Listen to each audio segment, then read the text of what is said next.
Hi friends, welcome to அம்மாவின் சமையலறை கோயம்புத்தூர் சமையல். இன்றைக்கி ரொம்ப சூப்பரான வாழைக்காய் வடை எப்படி செய்யலாம்னு சொல்லி பார்க்கலாம். இது செய்கிறதுக்கு நான் இன்றைக்கி ஒரே ஒரு வாழைக்காய் மட்டும் எடுத்து வச்சுருக்கேன்.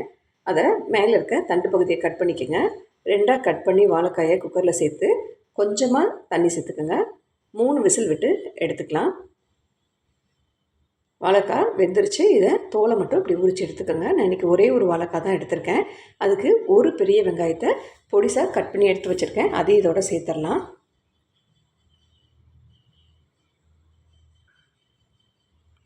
இதுக்கு ஒரு பச்சை மிளகாயை சின்னதாக கட் பண்ணி அதையும் சேர்த்துக்கோங்க.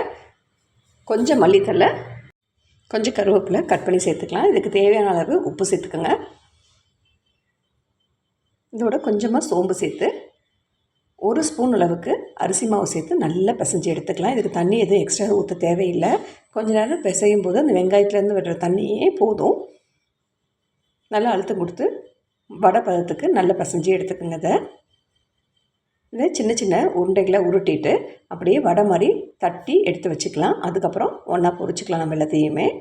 நான் இன்றைக்கி ஒரு வாழைக்காய் எடுத்திருக்கேன். இந்த வாழைக்காயில் பக்கோடாவும் போடலாம், வடையும் போட்டுக்கலாம். இந்த வாழைக்காயை நல்லா இது மாதிரி வடை மாதிரி தட்டி ஒரு தட்டில் எடுத்து வச்சுக்கோங்க. அதுக்கப்புறம் பொரிச்சு எடுத்துக்கலாம். நம்ம இது ஈவினிங் ஸ்நாக்ஸுக்கு இல்லை சாப்பாடோட சாம்பார் சாதம், புளி சாதம், எந்த சாதம் செஞ்சாலும் சரி அதோட இந்த வடையும் ஒன்று வச்சு சாப்பிட்டா ரொம்ப அட்டகாசமாக இருக்கும். வெளியில் நல்ல கிறிஸ்பியாகவும் உள்ளே ரொம்ப சாஃப்டாகவும் இருக்கும். பிள்ளைங்க எல்லாத்துக்குமே ரொம்ப பிடிக்கும். ஒரு தடவை நீங்களும் இது மாதிரி ட்ரை பண்ணி பாருங்கள். அடுப்பில் ஒரு கடாய் வச்சு எண்ணெய் ஊற்றிக்கோங்க. அதில் ஒவ்வொரு வடைகளாக போட்டு சிம்மில் வச்சு பொரிச்சுக்கோங்க. ஏன்னா வடை வெளியில் சீக்கிரமாக கருத்துரும். இல்லைன்னா ஃபாஸ்ட்டில் வச்சிங்கன்னா உள்ளே வெந்து போகாது.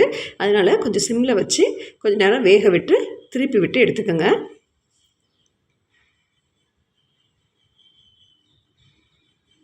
நான் சொல்கிற இதே அளவுகளோடு செஞ்சிங்கன்னா வடை பிரிஞ்சு போகாது. நீட்டாக அழகாக வடை வரும். டேஸ்ட்டுமே ரொம்ப ரொம்ப சூப்பராக இருக்கும். நம்ம கறி வடை செஞ்சோன்னா எப்படி இருக்கும் அது மாதிரி டேஸ்ட்டோடு இருக்கும். இதை நீங்களும் ட்ரை பண்ணி பாருங்கள். அம்மாவின் சமையலறை கோயம்புத்தூர் சமையலுக்கு சப்ஸ்கிரைப் பண்ணாமல் இருந்தீங்கன்னா சப்ஸ்கிரைப் பண்ணுங்கள். மறக்காமல் ஆளுங்கிற பட்டனை ப்ரெஸ் பண்ணுங்கள். அப்போ தான் நான் போடுற எல்லா நோட்டிஃபிகேஷனும் உங்களுக்கு உடனே வரும். மீதி இருக்க வடைகளையும் இதில் போட்டு பொரிச்சிக்கலாம். எனக்கு ஒரு வாழைக்காய்க்கு 5 வடை தான் வந்தது. இதை நீங்கள் வடையாக போடாமல் பக்கோடா மாதிரி கூட போட்டு எடுத்து ஈவினிங் ஸ்நாக்ஸ்க்கு எடுத்து கொடுக்கலாம். ட்ரை பண்ணி பார்த்துன்னு எனக்கு லைக் பண்ணுங்கள், கமெண்ட் பண்ணுங்கள், ஷேர் பண்ணுங்கள். தேங்க்ஸ் ஃபார் வாட்சிங்.